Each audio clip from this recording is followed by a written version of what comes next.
A 12-year-old boy crouches behind a snow-covered embankment in occupied Poland, his breath turning to mist in the frozen air of 1943. In his shaking hand, he holds only a broken lens from his grandmother's reading glasses. Below him, a Nazi supply train grinds along the tracks loaded with ammunition, fuel, and weapons bound for the Eastern Front. He waits. He angles the lens toward the pale winter sun. And then, unbelievably, the train erupts in flames.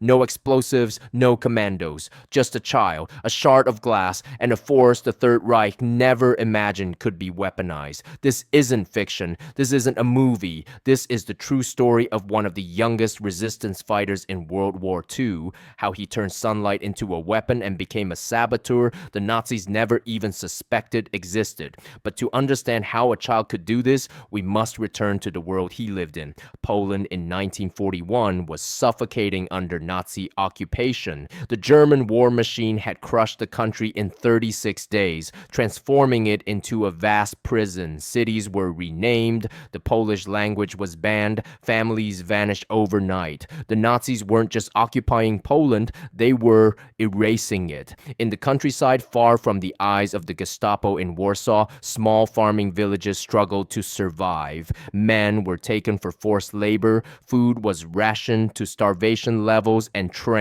endless trains roared through carrying the machinery of conquest. In one of these villages lived a boy named Joseph, in a small wooden cottage with his grandmother. His parents had been taken 2 years earlier and never returned. Undersized, hungry, and far too aware of the world's cruelty, Joseph clung to the only family he had left. His grandmother taught him to read using her old prayer book and her thick magnifying glasses. Life demanded invisibility. Survival meant silence. But Joseph couldn't stay invisible. Every day, he watched the trains pass through the valley, memorizing their schedules, counting the cars, feeling a hatred no child should ever feel. He knew those trains carried the fuel for tanks, the ammunition used against resistance fighters, the supplies that kept the camps running, and he knew that destroying one was impossible. The tracks were guarded, patrols searched constantly, saboteurs were hanged in public squares. The resistance didn't recruit children, but Joseph was alone, and because he was alone, he had to think differently. One summer afternoon in 1942, he sat on a hillside, burning holes in leaves with his grandmother's lenses to pass the time. The sun beat down fiercely, the tracks glowing with heat. As a long supply train crawled around the bend, something clicked in his mind. Fuel, sunlight, a focus beam hot enough to ignite vapors. The idea was insane. It was impossible. It was perfect. He pocketed the lens and ran home, a plan forming that could make him a hero or get him and his grandmother killed. For weeks, he studied the tracks, tested angles, practiced holding the beam steady, and learned the exact moment when trains slowed on the uphill curve. One mistake, one slip, and the price would be fatal. But Joseph learned one more thing. The Nazis, for all their brutality, had a fatal weakness. They never imagined a starving 12-year-old boy with a piece of glass could be a threat. Joseph had discovered the hidden weakness in the mighty Nazi war machine. They never imagined a child with a simple piece of glass could be a threat.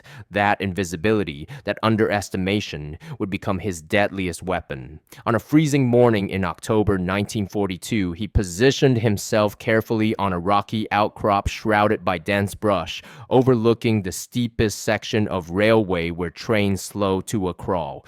Before dawn, he arrived with his grandmother's lens wrapped safely in cloth tucked into his coat. She believed he was foraging for mushrooms in the forest, and the lie twisted his stomach with guilt. Yet this was bigger than one boy or one family. This was about making the Nazis bleed, even if just a little. He waited shivering in the morning frost for hours until the distant rumble of an approaching train reached him. His hands trembled as he unwrapped the lens, the moment balancing between triumph and disaster. The train emerged like a massive serpent, steel cars marked with German military insignia, moving slowly up the grade. Joseph counted them: infantry transports, ammunition cars, medical supplies, and then he saw it, a fuel tanker destined for Panzer divisions and Luftwaffe airfields, the yellow diamond warning clear even from afar. The train slowed, wheels screeching against the rails, and Josef focused the lens.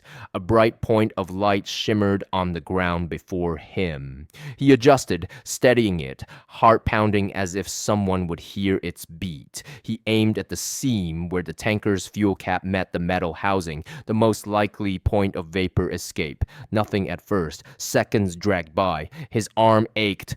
Sweat mixed with coal, then a wisp of smoke, a flicker of orange, a tiny flame dancing along the seam. Fuel vapor waited, patient and deadly, and then the explosion ripped through the morning silence. The tanker erupted in a fireball, lifting off its wheels and slamming sideways into the next car. Secondary explosions followed, black smoke churning into the sky. Josef grabbed the lens, shoved it into his coat, and ran through the forest undergrowth.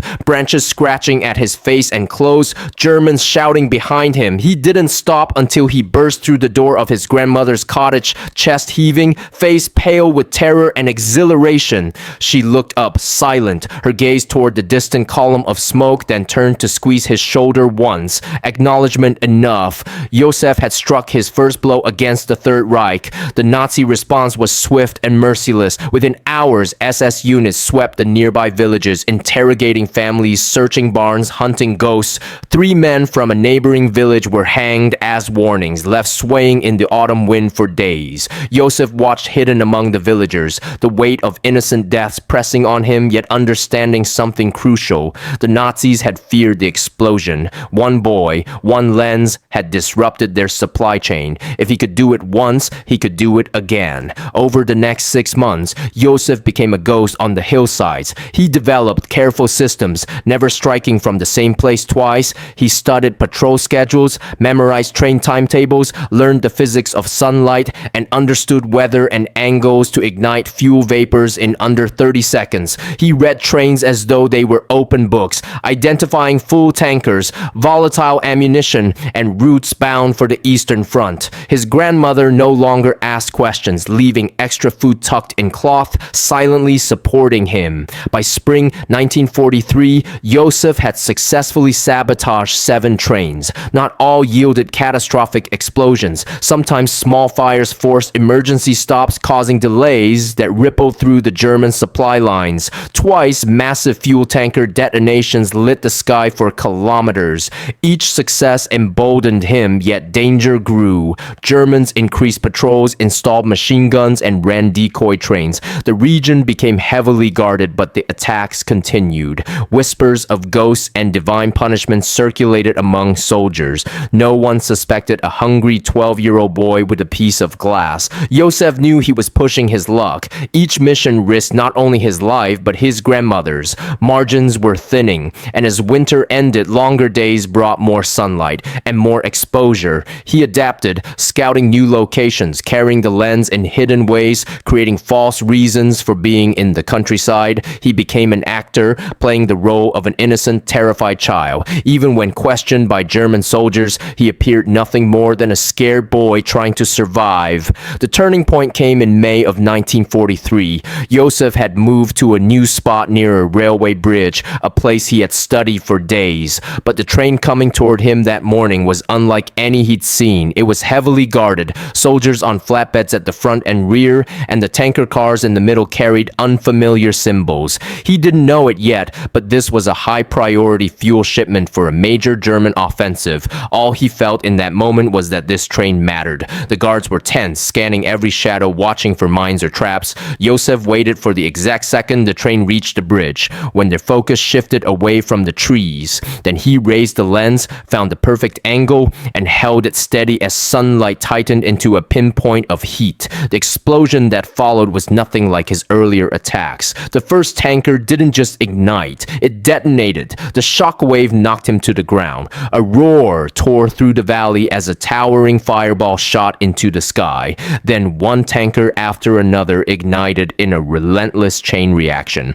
The bridge itself twisted under the heat and collapsed, sending flaming wreckage crashing into the ravine below. Josef hadn't just destroyed a train, he had crippled a vital artery of the Nazi war machine, and the Reich would answer with fury. Within 24 hours, everything changed. Villages across the region were locked under martial law. German troops stormed homes, dragged people into the streets, interrogated children and elders alike. Gestapo officers arrived from Warsaw, men known for torturing confessions out of anyone unlucky enough to be pulled into their grip. Rewards were offered, threats were shouted, public executions began, hostages were taken, fear soaked the land like poison. But Josef had to remain invisible, and the hardest part wasn't staying hidden, it was the guilt. Every day, he heard about more arrests, more families shattered. People who had nothing to do with resistance were dying because of what he had done. The village baker who once slipped him extra bread. A young mother with 3 small children. They were killed because his attack had hurt the Nazis so badly that they responded with brutal, mindless revenge. He stopped sleeping. He barely ate. He felt himself shrinking under the weight of it all. His grandmother finally spoke to him one night. She told him about his grandfather, how war had broken him, how impossible choices tear at good people, and how the guilt of innocent blood belongs to tyrants, not to those who fight them. Her words didn't erase the pain, but they stopped it from consuming him completely. For 3 weeks, Josef stayed silent. He did chores. He attended the forced Nazi propaganda meetings. He moved like a frightened child, which in truth he was, but he watched, he learned, he noticed that the Germans reacted rather than anticipated. They tightened security after attacks but left other routes unguarded. They suspected adults but ignored children. They trusted brutality over intelligence. In that weakness, Josef saw opportunity forming again, and in early June, it arrived. The Germans, convinced their crackdown had broken the resistance, reduced patrols and redirected troops. The main bridge was being rebuilt, so supply trains were rerouted to a remote secondary line cutting through deep forest. It was slower, quieter, and according to careless conversations overheard around him, it was carrying critical supplies to the Eastern Front. The Nazis were desperate, rushing to make up for lost time and rushing people make mistakes. Josef prepared. He retrieved the lens from its hiding place. He studied the new route and traveled to the Valley of Wolves, a remote stretch of forest where trains crawled up a long incline. The cover was perfect. Few patrols, dozens of hiding spots, no nearby villages to blame if things went wrong. He spent a week memorizing every detail of the terrain. Then he chose his ledge, high on the eastern slope, shielded by pine branches, perfectly aligned with the afternoon sun. He arrived hours early. The forest was silent. This time felt different. His earlier attacks had been fueled by rage, but now he understood the cost. He knew what resistance demanded. He knew what it destroyed, and he knew what it protected. He was no longer a child playing with sunlight. He was fighting a war, and he had decided that his actions would mean something. He would make the Nazis pay for every mile of Polish soil, for every family destroyed, for every stolen life, even if it cost him everything. The train appeared on schedule, a long convoy marked with Wehrmacht insignia.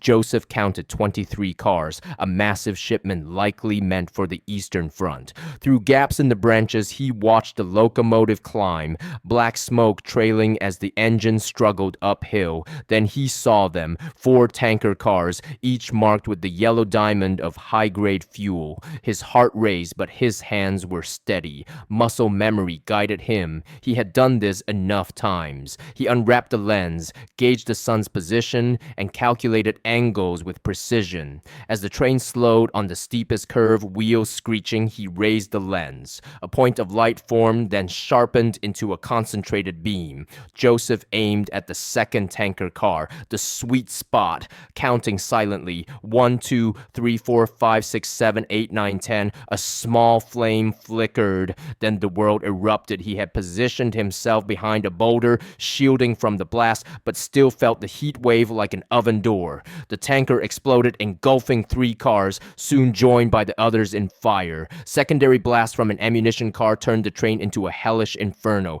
Cars were thrown from the tracks. The locomotive slid backward. Soldiers leapt from guard cars, rolling to safety. Smoke swallowed the valley, and Joseph vanished like the ghost the Germans believed him to be. The aftermath sent shockwaves through German command. This wasn't a simple nuisance. It was a strategic disruption.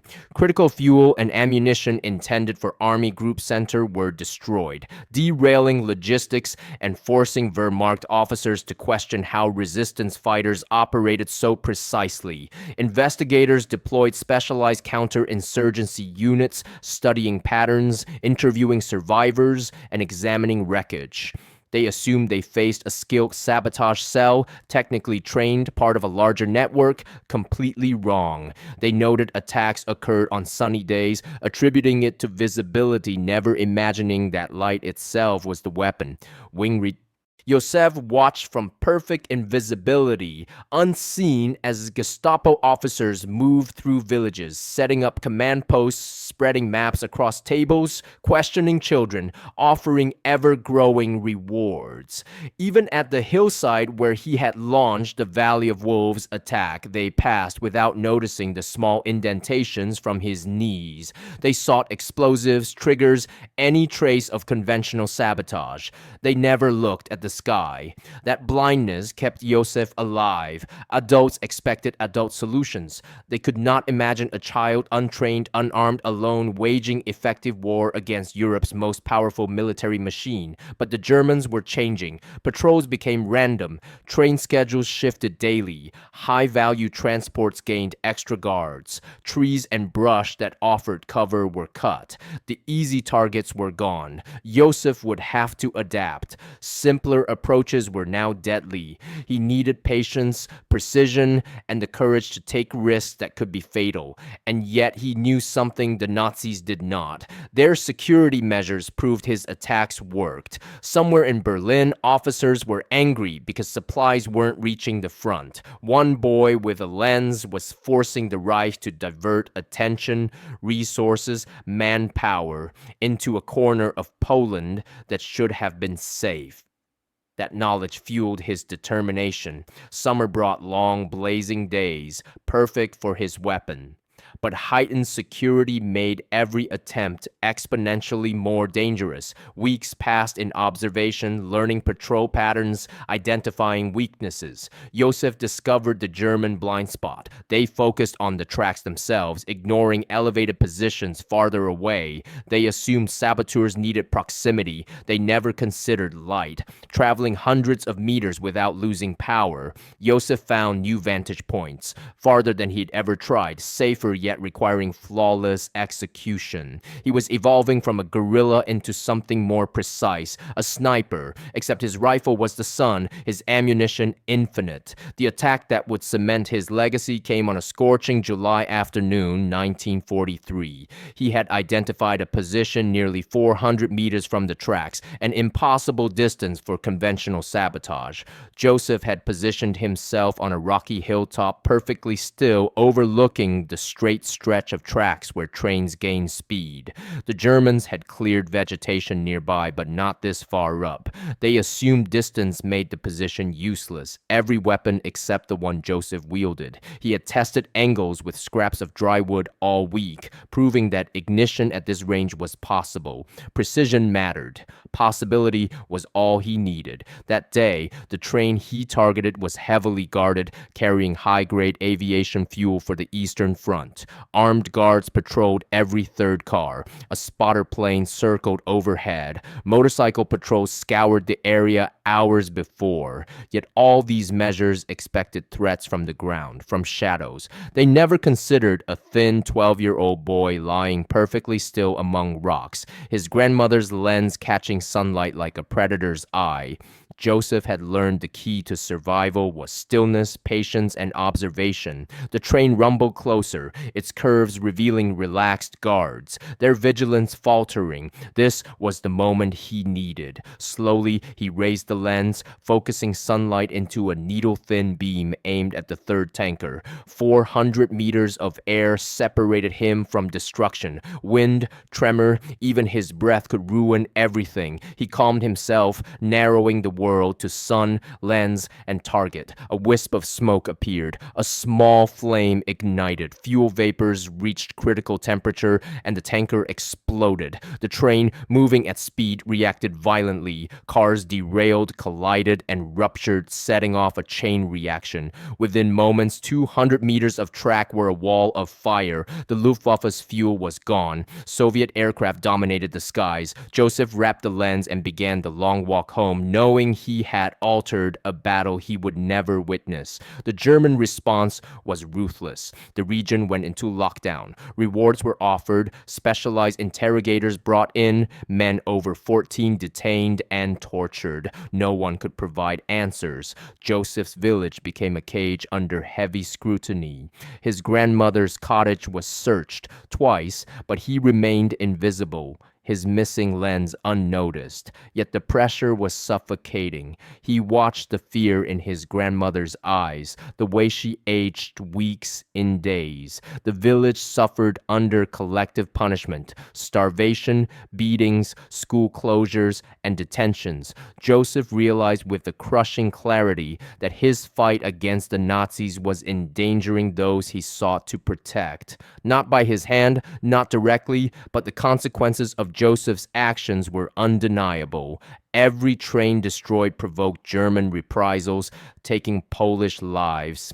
And yet, if he stopped, the Nazis would learn that terror worked, that brutality could silence resistance. At 13, Joseph wrestled with questions philosophers and military ethicists struggle with. Was resistance justified if it cost innocence? Was survival morally acceptable if it meant submission? Could ending Nazi occupation ever justify the suffering of those he sought to protect? These were not abstract debates. They were life and death. Every day, he saw the faces of those punished for his strikes. He heard screams in his dreams. Yet each time he raised the lens to the sun, he chose resistance over safety, fighting tyranny even when the cost was measured in blood. This choice would haunt him for life if he survived. By late August 1943, Joseph had become a dangerous anomaly, a solo operative striking German supply trains without support. His methods unknown, movements undetectable. Modern terms might call him an insurgent waging asymmetric warfare, but he was just a scared, hungry, traumatized child waging war alone. The Germans hunted a ghost, but that ghost's wounds were invisible, and he kept fighting because stopping felt like betraying all who had already died. Winter arrived in November, ending his campaign. Gray skies and persistent clouds made sunlight too weak to ignite fuel. Trains moved faster, windows of opportunity shrank. Joseph's failure was not German intelligence, but the rotation of the earth and the limits of physics that had made him lethal in spring. By the time Gestapo investigator Klaus Radmacher nearly uncovered the patterns in his movements, Joseph's attacks had ceased. Without new incidents, the case was abandoned. His campaign faded into a historical footnote. Joseph survived the winter and saw the Soviet liberation in 1944. His grandmother died that March. He buried the lens with her, never telling anyone what he had done. Not the Soviets, not the new Polish government, not historians. The story seemed absurd compared to the scale of the war. Only in 1987, while dying of lung cancer, did he recount it to a young Polish-American student. Recorded on tape, transcribed, it remained unread for decades. The truth emerged in 2018 when historian Dr. Helena Zimmerman discovered German reports of unexplained fires on supply trains, noting they occurred on sunny days and from extreme distances, matching Joseph's account. Cross-referencing train schedules, weather, patrol logs, and casualties confirmed the story. In 2020, she published her findings, proving that a 13-year-old boy with a broken reading lens had waged one of the most unusual sabotage campaigns in history. Joseph's story matters because it is strange, unlikely, and removed from conventional narratives. Resistance requires creativity, courage, and action against impossible odds. One boy with nothing but a lens disrupted industrial warfare, forced the Nazis to divert resources, and saved lives at terrible moral cost. His lens lies in an unmarked grave in Poland. Joseph rests quietly outside Detroit, a machinist with no monuments to mark the war he fought alone. Courage is not absence of fear. It is a 13-year-old boy deciding that submission to evil is worse than death, and proving that even the smallest focused light can burn down darkness. That is the history they almost forgot. That is why we remember Joseph, his lens, and the power of the sun.